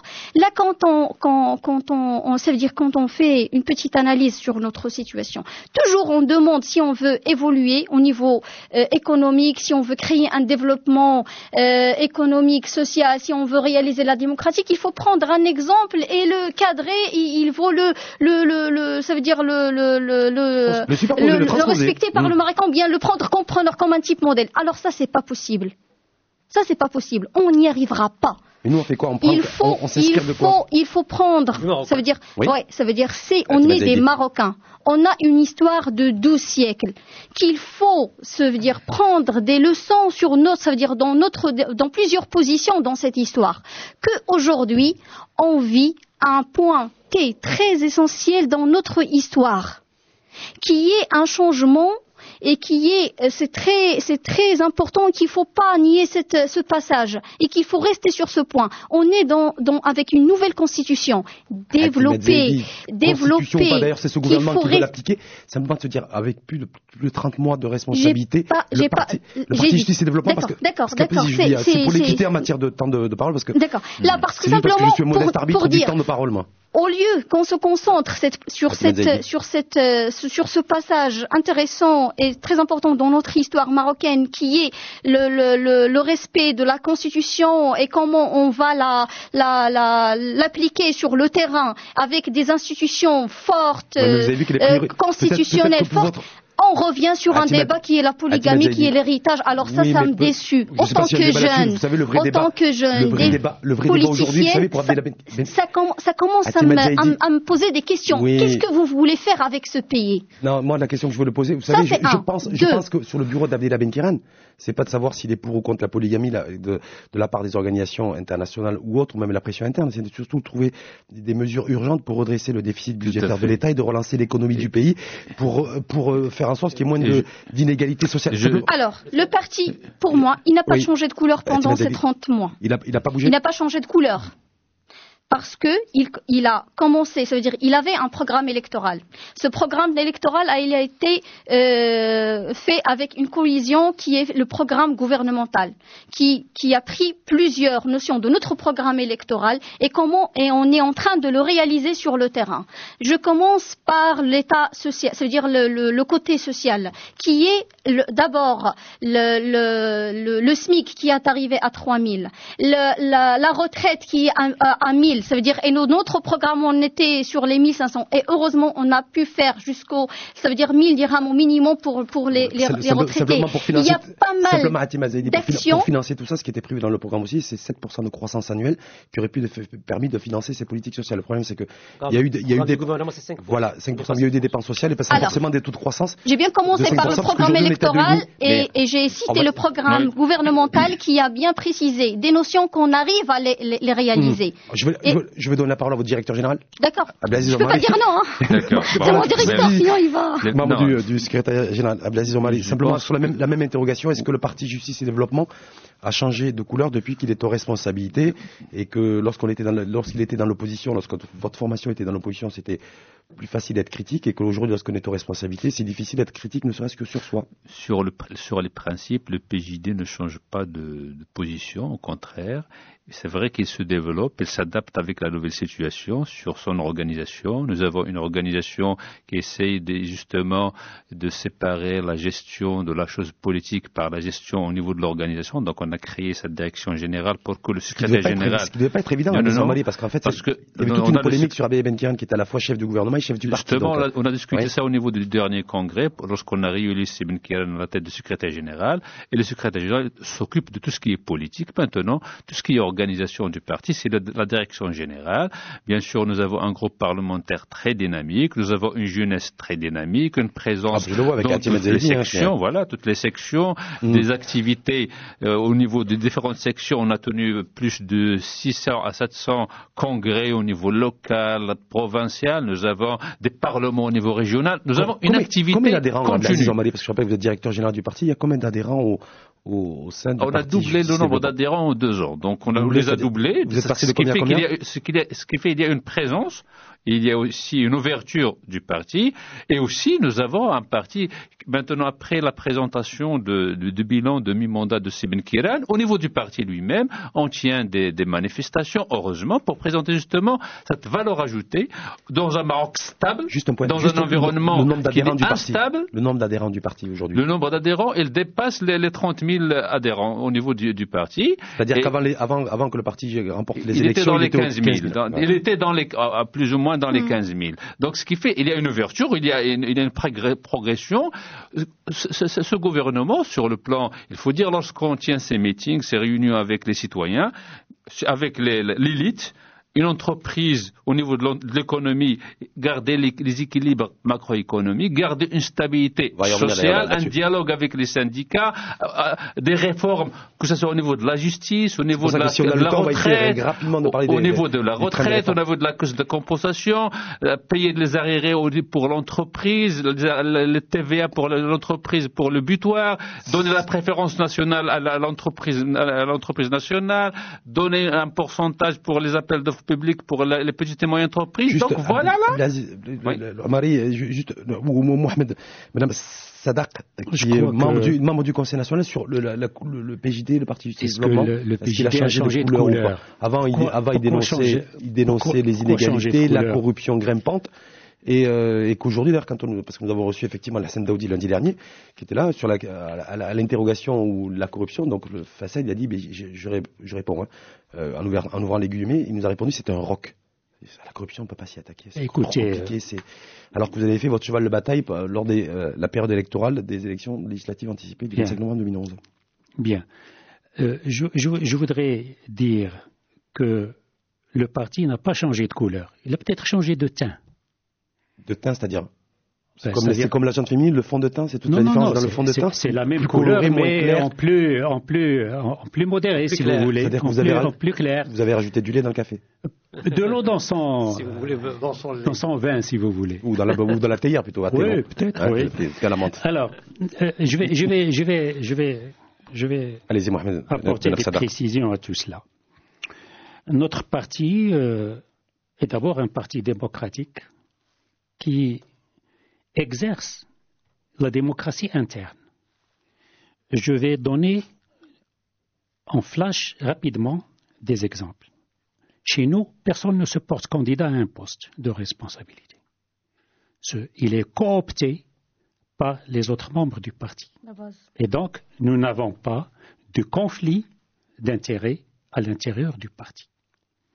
Deuxièmement, lorsqu'il s'est agi de désigner des ministres PJD au gouvernement actuel, ce sont les instances du parti qui ont décidé. Selon une procédure. Et ce n'est pas une personne qui a tranché, ni Abdelilah Ben Kiran, ni personne d'autre. Ce sont les instances et il y a eu une procédure préétablie. Par un vote secret. Exactement, vote secret, à bulletin secret. Comme des secret. élections nationales, des élections classiques. Chez nous, lorsqu'il s'agit de désigner des personnes, vote secret. C'est une règle. C'est une règle et je suis bien placé pour en parler puisque je préside la commission des statuts et règlements du parti. Deuxièmement, nous travaillons dans la transparence. Le parti PJD est le seul qui a reversé 20 millions de dirhams à l'État sur les subsides de la dernière législature. Certaines mauvaises langues disaient dans une certaine presse, surtout que j'avais vu ça circuler dans les médias, mais d'où vous avez eu tout cet argent pour reverser comme ça 20 millions de dirhams, c'est que vous en avez collecté beaucoup. Ce sont les subventions. Je m'explique. Parce que comme moi, vous avez certainement vu ça dans la presse. L'État a subventionné les partis politiques pour leurs dépenses. C'est-à-dire que vous n'avez pas tout dépensé, et donc du coup, il vous reste 20 millions de dirhams que vous avez rendus à l'État. Étant donné que nous avons été le premier parti sur le plan des résultats, nous avons eu, si vous voulez, le plus de pourcentage de subventions. Et lorsque nous avons fait nos calculs, il s'est trouvé qu'on avait 20 millions de dirhams de plus qu'on a rendus à l'État. Est-ce que vous étiez obligé de les rendre à l'État? Vous auriez pu les garder? Poser la question aux autres partis, personne n'a rien reversé. Aucun parti n'a reversé. Vous n'étiez pas dans l'obligation de reverser? On n'était pas dans l'obligation de reverser. Si, moralement, on était dans l'obligation de reverser. Puisqu'on demande la moralisation de la scène politique. Alors, troisièmement, nous sommes un parti qui a participé activement et positivement à l'élaboration de la Constitution. Et moi qui suis un homme de droit, j'estime que cette Constitution est l'une des meilleures. De droit ou de droite? De droit, je suis avocat de métier. J'estime que cette Constitution, la Constitution marocaine, est l'une des meilleures qui soit.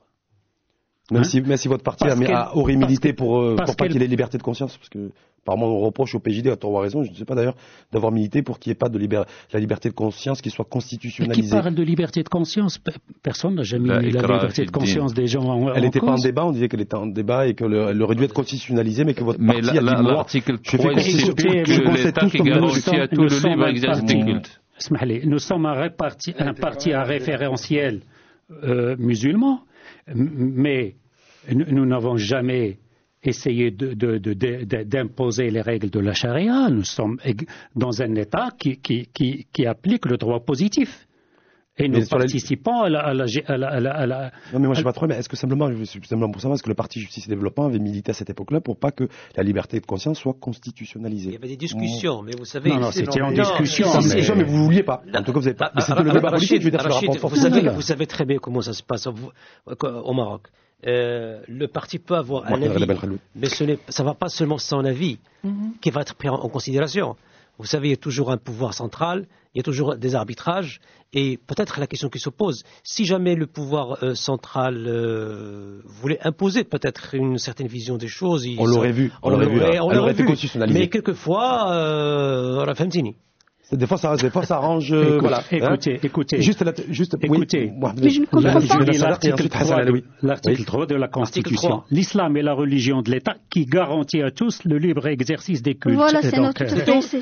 Je ne comprends pas pourquoi vous voulez détacher le Maroc de ses coutumes, de son histoire, de sa religion, pour que ce soit un pays démocrate, évolué, développé. Je m'accusez-moi. Mais c'est vous qui me posez la question. Je pose les questions, vous savez quoi? Comme ça permet de clarifier, d'ouvrir le débat. C'est pour ça. Peut-être qu'on vous a fait aussi parfois des faux procès, que c'est l'occasion aussi de remettre les choses dans l'ordre. Donc, j'ai brossé un petit peu, si vous voulez, une idée de ce qu'est le PJD. Maintenant, concernant notre couleur, nous n'avons pas changé de couleur. Nous sommes confrontés à l'exercice du pouvoir, à la gestion de la chose publique. C'est dur. C'est très dur. C'est vrai. C'est très dur. Et on se dit qu'en fait, quand on était dans l'opposition... il y a des résistances. Primo, nous n'avons pas la majorité absolue. Donc, la majorité relative. Nous sommes le premier parti, mais nous ne détenons pas la décision. Nous travaillons dans le cadre d'une coalition de 4 partis politiques. Il ne faut jamais l'oublier, il faut toujours le rappeler. Et les décisions et les responsabilités sont partagées entre ces 4 partis politiques qui constituent le gouvernement et la majorité. Ça veut dire que si la corruption n'a pas été combattue, ce n'est pas que la faute du PJD, mais c'est aussi la responsabilité et la faute du PPS, du mouvement populaire et du RNI. C'est ce que vous êtes en train de dire. Si on prend l'exemple de la corruption n'a pas été combattue. Nous combattons la corruption. On a des rapports, moi c'est les rapports internationaux qui... Là, on ne peut pas combattre la corruption du jour au lendemain. La corruption, c'est une question de mentalité, c'est une question de... Vous comprenez, il y a énormément de choses qui changent. J'ai pas terminé. Il y a énormément de choses qui changent, et fondamentalement, et le Maroc est en train de changer dans le bon sens. Dans le bon sens, il ne faut pas l'oublier. On va revenir là-dessus parce qu'on va aller aussi sur les exemple. Et il faut citer Rachid que c'est la première fois dans l'histoire de la justice au niveau, ça veut dire au niveau national, que le ministre de la Justice, il envoie des dossiers, ça veut dire des établissements publics, et les envoie vers la justice. Ça, c'est la première fois que ça se passe. Et c'est la première fois aussi que le ministre de la Justice déclare un numéro vert pour les déclarations de la corruption. Alors maintenant, c'est au peuple de jouer le jeu. C'est pas au gouvernement. Même quand le peuple joue le jeu, il aimerait avoir il y a le suivi. Juste pour le suivi, le traitement. Il y a une évolution qui se fait. Il y a une évolution qui se fait. J'en prends pour exemple. Il y a eu une révision du code pénal. Tout à fait en début de législature. Il y a eu une révision du code pénal sur les chapitres qui concernent la corruption. Personne n'en a parlé. Les médias n'en sont pas. Pour sanctionner il n'y a eu aucun écho dans les médias. Les sanctions ont été. Maintenant, les sanctions sont plus sévères sur le plan de la corruption. Mais ça ne suffit pas. Il faut qu'il y ait une démarche qui implique tout le monde. Et l'appareil judiciaire qui soit juste. Ce n'est pas simplement en étant répressif qu'on va endiguer la corruption. La corruption est un mal endémique et il faut du temps. Vous dites qu'il y a des choses qui se sont amorcées dans le changement. Mais nous avons mis en branle quelque chose qui va donner des résultats. Hassan Alaoui, journaliste politique au titre de Presse Finance News. Est-ce que les choses ont bien changé? Est-ce que vous, votre point de vue et votre regard sur le changement de couleur éventuel du Parti Justice et Développement depuis qu'il a responsabilité? Enfin l'occasion. Allez-y, Hassan. Je suis là pour apporter la contradiction. Je ne suis pas censé être madame, je m'adresse à vous. Allez-y. Et je suis là pour vous répondre. Oui, allez-y, Hassan. Vous défendez un programme, vous avez un projet, un discours, un langage, des éléments de langage. Exactement. Vous êtes dans votre rôle et moi je vais être dans le mien. Oui. Non pas que je désapprouve ou je sois contre le PJD, la preuve c'est que le Premier ministre, chef du gouvernement, c'est un ami à moi. Pour mettre les et quand j'ai dit la polygamie et l'héritage, c'est bien clair. Vous y revenez, moi j'avais oublié cette histoire-là. Le message est bien clair. Mais non, je vais changer de registre. À qui déclare ça? Pourquoi un parti, comme vous dites, je m'adresse à vous, madame, si démocratique, n'a pas réussi la prouesse de mettre plus de femmes, par exemple, au gouvernement? Là, franchement, vous me laissez parler, maintenant, ça commence à être une question constitutionnelle. On va aller là-dessus. Parce que quand le gouvernement... Alors, écoutez, ça y est, donc moi je baisse les bras. Non, allez-y, Hassan Alaoui. C'est juste pour savoir, Deuxième chose, Oustad, vous parlez de la justice, vous êtes un homme de loi, un juriste, bien sûr. La réforme de la justice a été engagée, lancée par Sa Majesté le Roi en juin 2012. Et nous l'attendons toujours. Je veux bien que le code de procédure pénale soit, replâtré ou bien rafistolé, tout ce que vous voulez. Mais nous l'attendons. C'est l'une des grandes réformes que ce pays attend. Et Hassan Alaoui, justement pour toujours dans les motifs de ce que vous venez de dire. Un mot sur cette réforme de la justice. Le regard que simplement sur le parti Justice et Développement, le PJD, depuis qu'il est aux responsabilités, est-ce que vous trouvez qu'il a changé de couleur? Ou de teinte ou de teinture. Parce que de teint, c'est les mots de Mohamed. Il a changé de couleur. Il est, quelqu'un l'a dit tout à l'heure, il connaît une évolution interne très très importante, n'est-ce pas? Et c'est cette évolution qui va donner le temps, notamment sur les grands dossiers que nous n'avons pas discuté ici, je ne sais pas pourquoi, qui sont la réforme de la retraite, l'éducation nationale, le rôle de la femme, excusez-moi, et surtout aujourd'hui, c'est-à-dire la caisse de compensation, n'est-ce pas, que nous attendons toujours. Et le problème aujourd'hui, cette semaine, avec les syndicats, c'est-à-dire avec la grève qui est annoncée dans la parce qu'il y a une petite guerre qui s'annonce. Et voilà. Une première d'ailleurs. Et la grève dans l'éducation nationale qui est importante. Ça veut dire quoi, Hassan Alaoui? Ça veut dire que vous considérez, vous, que le parti Justice et Développement, qui n'est pas le seul dans ce gouvernement, parce qu'il est coalisé avec d'autres formations politiques, va être face à des défis économiques et sociaux. Il n'y a pas que le PJD. Oui. C'est le gouvernement. Le gouvernement avec les autres formations, mais concernant le PJD. Il y a quand même une co-responsabilité. C'est le PJD qui nous. Le PJD, il est, bien sûr, aujourd'hui, le discours, c'est qu'il est au devant de la scène, parce que le chef du gouvernement est issu du PJD. Mais il y a tous ces problèmes qu'il faut débattre quand même, et nous ne l'avons pas du tout ici, on n'en a pas débattu. On a encore à débattre, on va débattre de ça, mais vous pensez, ça veut dire quoi? C'est le gouvernement Ben 42 et le parti Justice et Développement qui va être aujourd'hui, je veux savoir un petit peu comment se présente le PJD face aux élections communales en 2015. Ben, Mohamed Reda Belkhadou va commencer par vous répondre, ensuite ce sera Timed Zaidi. Mohamed Reda Belkhadou, juste le micro si vous permettez. D'accord. Non, si Atimed le permet, je vais quand même répondre à cette question de la femme, parce que c'est pas une question, ne sont pas adressées seulement aux femmes, ils sont adressés à tous. Il est dommage que des questions qu'on croit au niveau du PJD, on croit qu'elles sont tranchées, mais on découvre qu'en fait, ils ne sont pas si tranchés que ça. C'est-à-dire qu'il y a différents courants au sein du parti Justice et Développement, PJD par rapport à la... Je vais m'expliquer. Oui. On nous pose toujours des questions concernant votre approche concernant la femme. Croyez-moi, Rachid, c'est vraiment dépassé.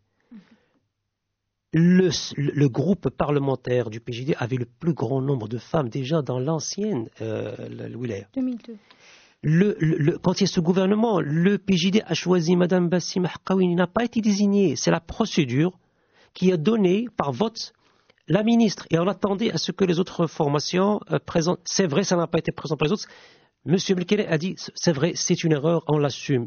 Alors, dans la première version du gouvernement, on passe à 6 femmes dans une du PJD, dans une deuxième du PJD. Soumia Melkhaldoun, entre parenthèses.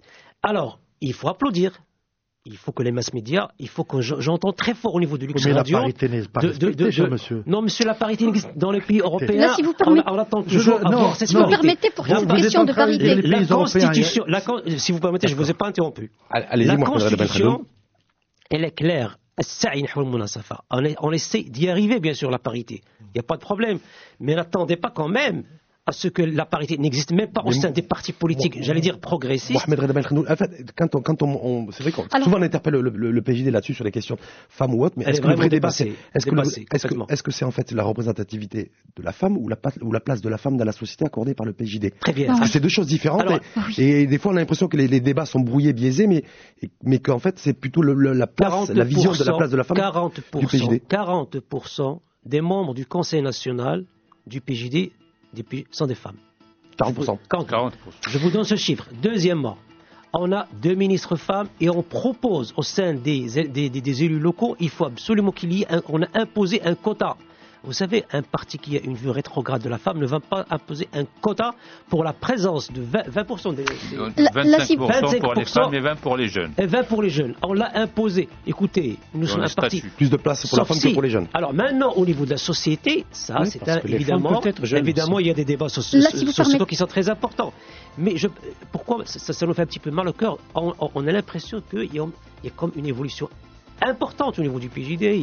Il y a un dépassement d'un certain nombre et on y revient. Mais bien sûr, pourquoi certains continuent à vous critiquer, à vous taper dessus? Moi, j'essaie de comprendre. Alors là, si vous permettez, là, je vois qu'il sociologiquement, pour le Maroc aujourd'hui, c'est 51% de femmes et 49% d'hommes. Là, si vous permettez. Et chez vous, ou chez d'autres partis aussi, ce n'est pas du tout reflété. Si vous voulez.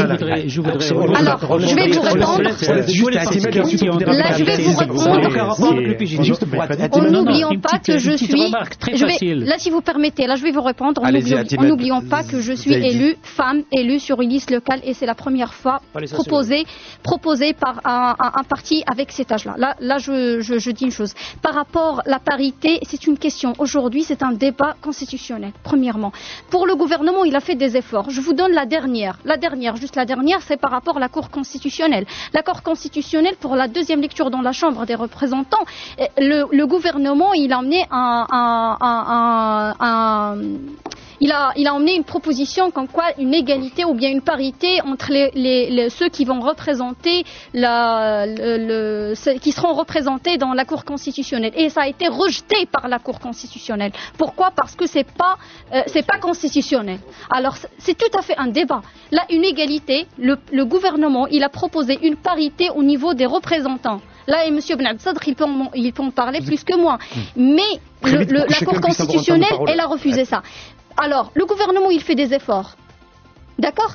Et on va arriver jusqu'à, ça veut dire de réaliser la parité. C'est pas obligé que ce sera fait dans ces 5 ans, mais simplement c'est un pas. Pourquoi? Pour instaurer ou bien pour bien favoriser la présentation de la femme dans la scène politique marocaine. Je pense l'appel à la grève, ce n'est pas généralisé. Seulement quelques syndicats politisés qui ont appelé à la grève de demain. CDT, FDT. C'est seulement les deux syndicats principalement que vous savez sont rattachés à quelques partis politiques et pas la tête de parti politique, mais une fraction du parti politique.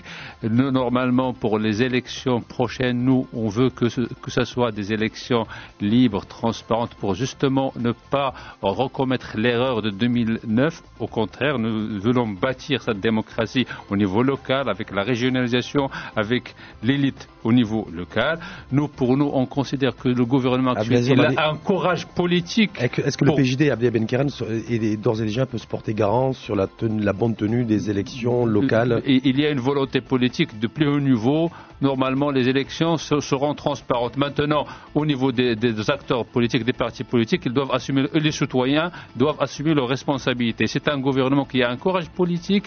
Avant, les gens, ils retardaient la prise de décision, ils retardaient les réformes, la caisse de composition, la retraite, la loi de finances. Juste parce que je rappelle que vous êtes directeur général du parti, parce que je crois que ça a été évoqué tout à l'heure un peu par Hassan Alaoui. C'est un sujet aussi qui est dans l'air du temps, parce que c'est la rentrée scolaire. On en a discuté avec la Sénat, entre autres, le fait qu'il y ait une privatisation grimpante de l'école. L'ONU, l'Organisation des Nations Unies, d'ailleurs, a interpellé Bassim Hakaoui, entre autres, tout récemment, en rappelant que l'éducation et que l'école est un bien public. Est-ce que là-dessus vous êtes à l'aise et comment vous gérez un petit peu ce dossier La prestation de Madame la ministre, elle était excellente à Genève, bien sûr. Au niveau de l'éducation, bien sûr. L'éducation, c'est un chantier qui concerne tout le monde. Il doit y avoir un dialogue national à ce sujet-là, parce qu'effectivement, il faut qu'il y ait des...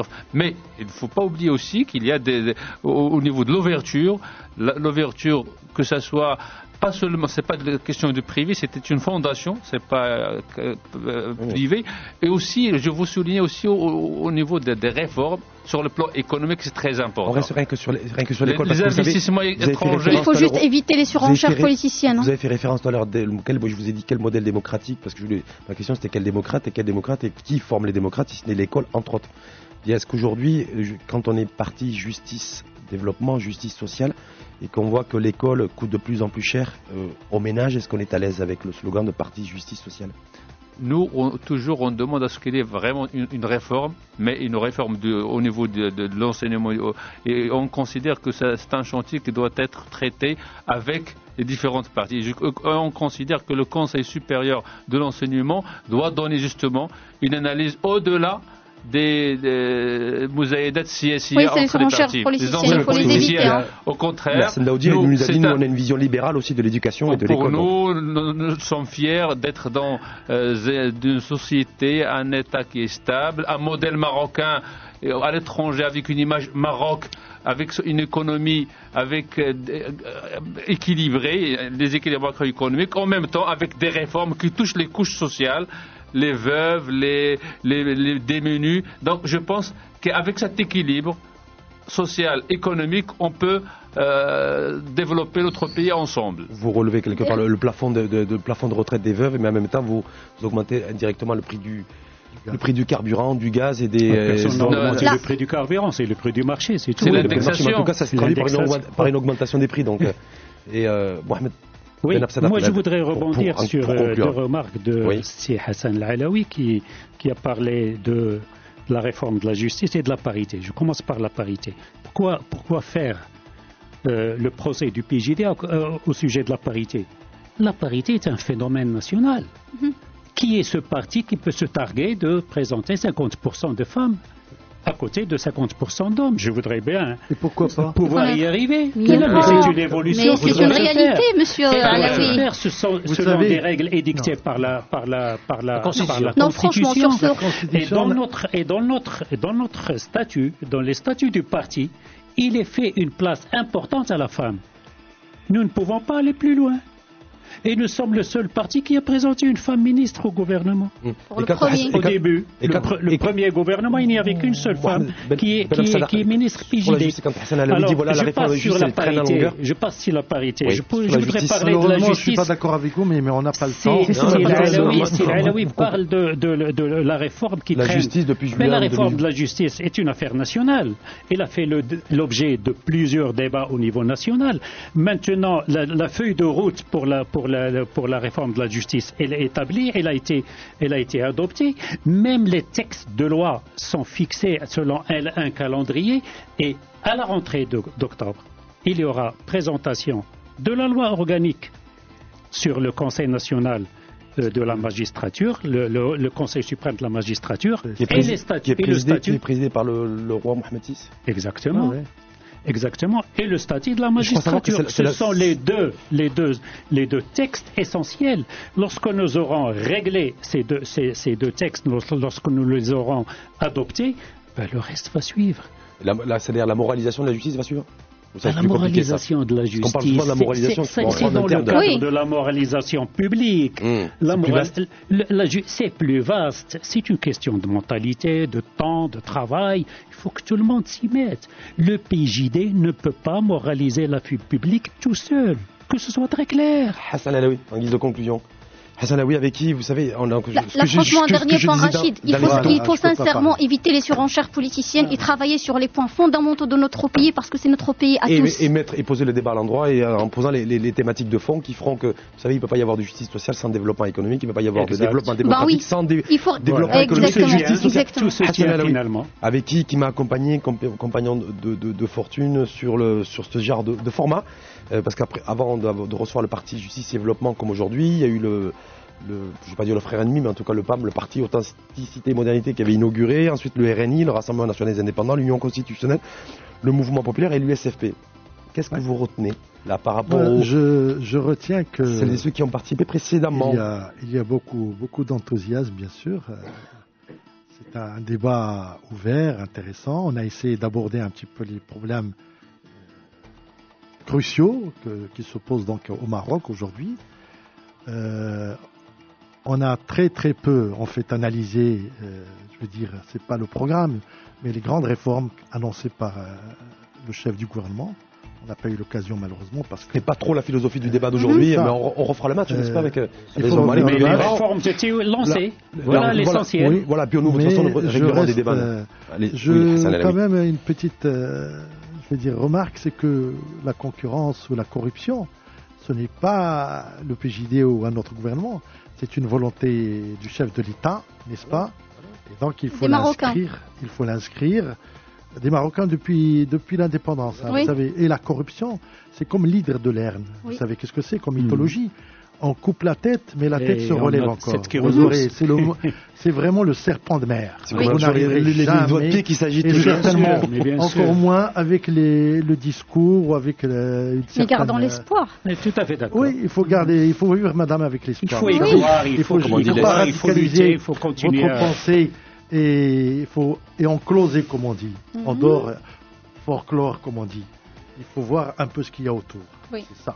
Rachid, je voulais juste dire que, effectivement, le PJD, c'est un parti qui est ouvert. Et justement, c'est pour cela que c'est un parti quand même qui a une certaine crédibilité. Je ne veux pas dire que les autres partis n'ont pas de crédibilité, pas du tout. Mais quand même, il garde toujours sa popularité. Alors qu'il est au pouvoir et que le pouvoir use, effectivement. Pourquoi?